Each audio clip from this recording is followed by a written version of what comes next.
There's just a lot of Spider-Man figures out there. Comic version, movie, animated, game version even. If you want to collect Spider-Man alone, you could probably fill an entire room with them figures. But every once in a while, a figure comes along that make you stop scrolling. Not because it's the newest, not because it's the rarest, just because something feel different about it. For me, it's this one, the S.H.Figuarts Spider-Man based on Capcom Marvel fighting games. Welcome to I Want It, a series where I talk about the action figures I genuinely want to own. But this isn't really a review series. Every figure has a story behind it.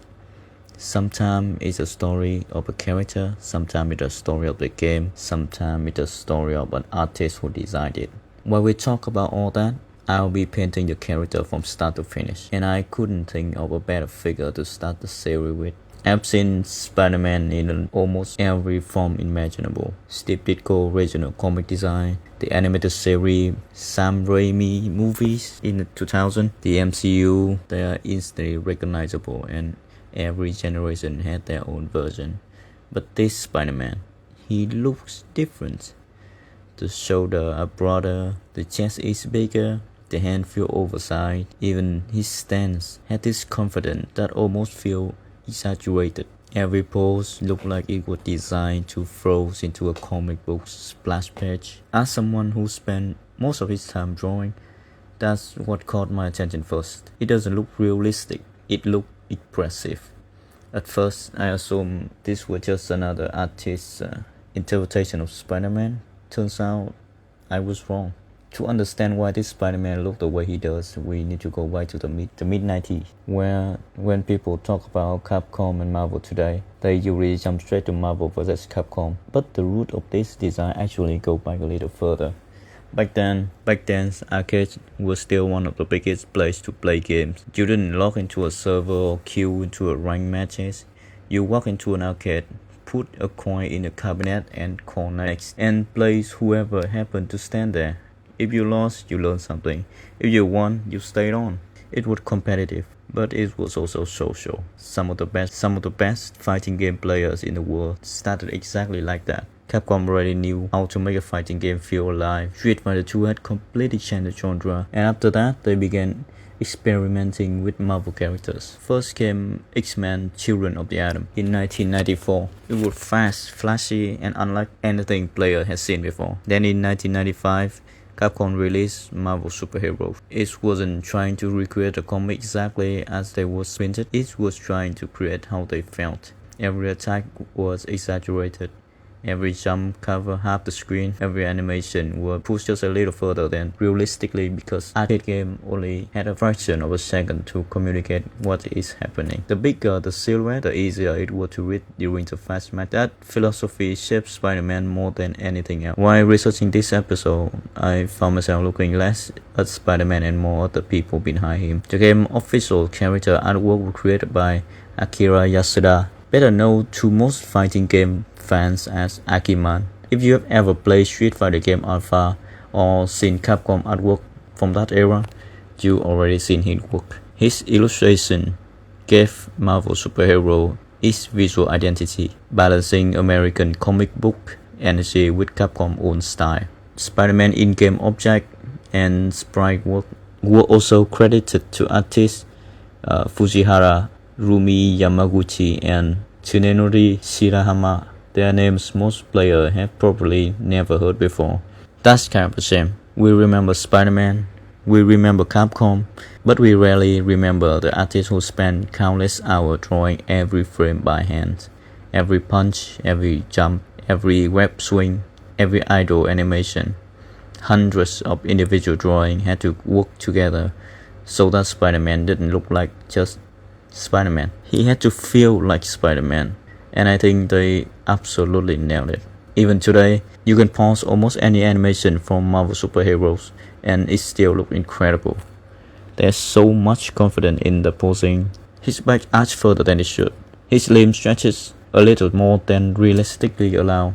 It isn't anatomically perfect, but that's exactly why it works. As an illustrator, that's something I think about all the time. Good drawing isn't about copying reality. It's about knowing when to push it. when to exaggerate, when to break the rule, just enough to make something feel more alive. I don't think younger me understood why I liked this version of Spider-Man so much, but now I do. It wasn't just about Spider-Man I was looking at. I was looking at the work of the artist solving creative problems, one drawing at a time. I think that is also why Spider-Man ended up became one of the most expressive character in Capcom Marvel games. He wasn't the strongest character on the roster. If you ask competitive players about Marvel Super Heroes or the latest Marvel vs. Capcom games, Spider-Man usually isn't the first character they will recommend if your only goal is to winning the tournament. There was character with more damage, safer option, or stronger overall game plans, but people kept playing him anyway because he was fun. Capcom understood something that's easy to forget when designing a fighting game. A character doesn't have to be the strongest to become memorable. They just have to make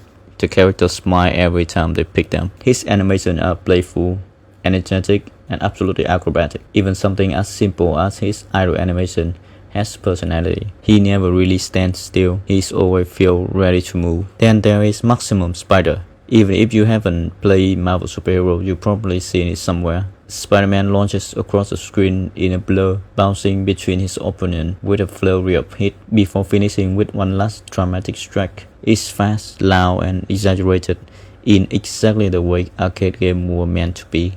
Watching those animations today is amazing how much emotion Capcom managed to squeeze out a few hundred pixels. Maybe that's why people still remember them almost 30 years later. The funny thing is, I completely missed that era. I have stood in front of an arcade cabinet with a coin in my hand, but this was never a Marvel Capcom games. By the time I discovered Marvel Super Hero and Marvel vs. Capcom, arcade was already become a history. I experienced all it backwards. First I saw the artwork online, then I found video of the games, then I learned about the artists, then I started appreciating just how much work went into making something that most players only look at for a few seconds before the match started. It's strange to feel nostalgic for something you never actually experienced, but I think a lot of people know that feeling. Maybe it's an old console, maybe it's just a vinyl record, or maybe it's a fighting game that disappeared before you were old enough to play it. Good art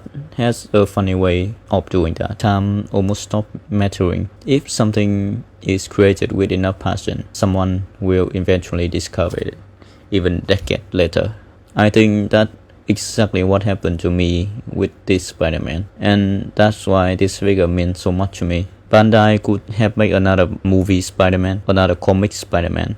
Instead, they choose this one, a design that first appeared in the mid-90s, a design created for CRT monitor and arcade cabinets. I don't think that's an accident. I think somebody at Bandai understood that this version deserved to exist again. When you look closely at the figures, you can see those decisions everywhere. The proportions are intentionally exaggerated. The shoulders are broad, the chest is powerful, the eyes are large and expressive. Even the colors feel brighter than many modern interpretations. It doesn't look like a realistic Spider-Man.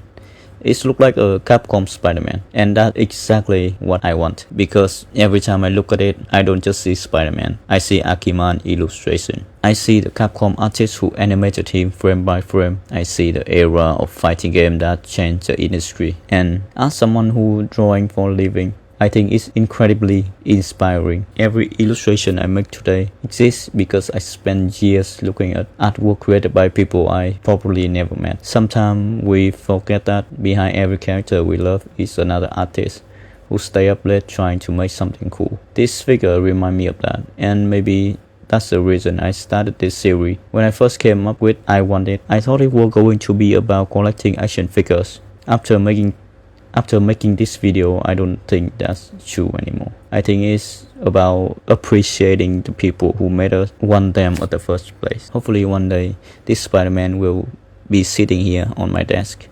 Not because I finally own another collectible, but because every time I look at it, I remember why I started drawing. If you enjoyed this first episode, I would love to have you back for the next one. There are so many figures I want to talk about, and every single one has a story that's worth telling. If you would like to help support the series, there's links in the description below. Every bit of support goes back into bringing this figure into the studio, where they become reference for new painting, new video, and hopefully even better story. Thanks for watching. I will see you in the next episode of I Want It.